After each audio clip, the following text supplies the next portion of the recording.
All right, guys. It's time to read chapter 10.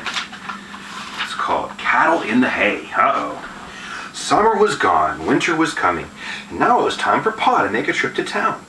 Here in Minnesota, town was so near that Pa would be only gone one day, and Ma was going with him. She took Carrie because Carrie was too little to be left far from Pa, but Mary and Laura were big girls. Mary was going on 9, and Laura was going on 8, and they could stay home and take care of everything while Pa and Ma were gone. For going to town, Ma made a new dress for Carrie from the pink calico that Laura had worn when she was little. There was enough of it to make Carrie a little pink sunbonnet. Carrie's hair had been in curl papers all night. It hung long in golden round curls, and when Ma tied the pink sunbonnet strings under Carrie's chin, Carrie looked like a rose. Ma wore her hoop skirts and her best dressed, the beautiful chalice with little strawberries on it that she had worn to the sugaring dance at Grandma's long ago in the big woods. "Now be good girls, Laura and Mary," was the last thing she said. She was on the wagon seat with Carrie beside her. Their lunch was in the wagon. Pa took up the ox goad. "We'll be back before sundown," he promised. "Hoop," he said to Pete and Bright. The big ox and the little one leaned into their yoke, and the wagon started. "Goodbye, Pa. Goodbye, Ma. Goodbye, Carrie. Goodbye," Laura and Mary called after it.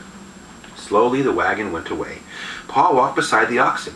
Ma and Carrie, the wagon, and Pa all grew smaller until they were gone into the prairie. The prairie seemed big and empty then, but there was nothing to be afraid of. There were no wolves and no Indians. Besides, Jack stayed close to Laura. Jack was a responsible dog. He knew that he must take care of everything when Pa was away.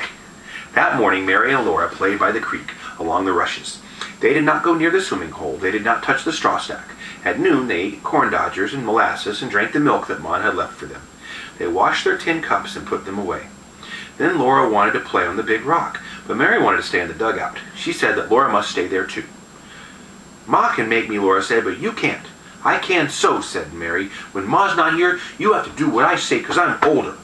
You have to let me have my way because I'm littler," said Laura. "That's Carrie. It isn't you," Mary told her. "If you don't do what I say, I'll tell Ma." "I guess I can play where I want to," said Laura.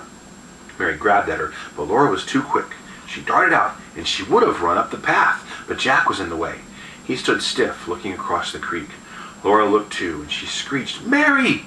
The cattle were all around Pa's haystacks. They were eating the hay. They were tearing into the stacks with their horns, gouging out hay, eating it and trampling over it. There would be nothing left to feed Pete and Bright and Spot in the wintertime. Jack knew what to do. He ran growling down to the steps of the footbridge. Pa was not there to save the haystacks. They must drive those cattle away themselves. "Oh, we can't," Mary said, scared. But Laura ran behind Jack, and Mary came after her. They went over the creek and past the spring. They came up on the prairie, and now they saw the fierce big cattle quite near. The long horns were gouging, the thick legs trampling and jostling, the wide mouths bawling. Mary was too scared to move. Laura was too scared to stand still. She jerked Mary along. She saw a stick, grabbed it up, and ran yelling at the cattle.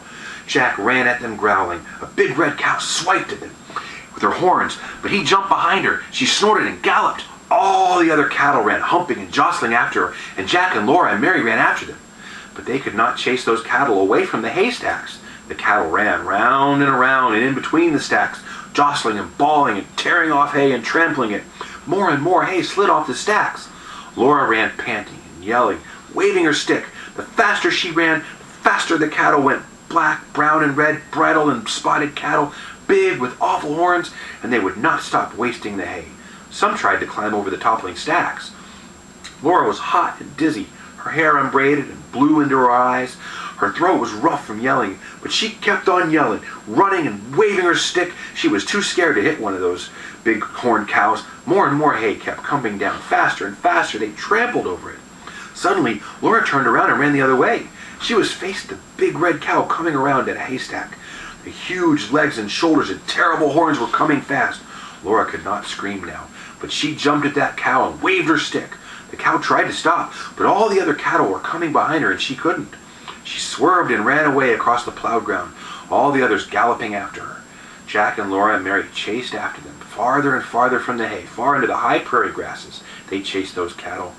Johnny Johnson rose out of the prairie, rubbing his eyes. He had been sleeping in a warm hollow of grass. "Johnny, Johnny," Laura screeched, "wake up and watch the cattle." "You better," Mary told him. Johnny Johnson looked at the cattle grazing in the deep grass and looked at Laura and Mary and Jack. He didn't know what had happened, and they could not tell him, because the only words he knew were Norwegian. They went back through the high grass that dragged at their trembling legs. They were glad to drink at the spring. They were glad to be in the quiet dugout and sit down to rest. Well, guys, that's the end of chapter 10. I love you very much. I hope you sleep well. Good night.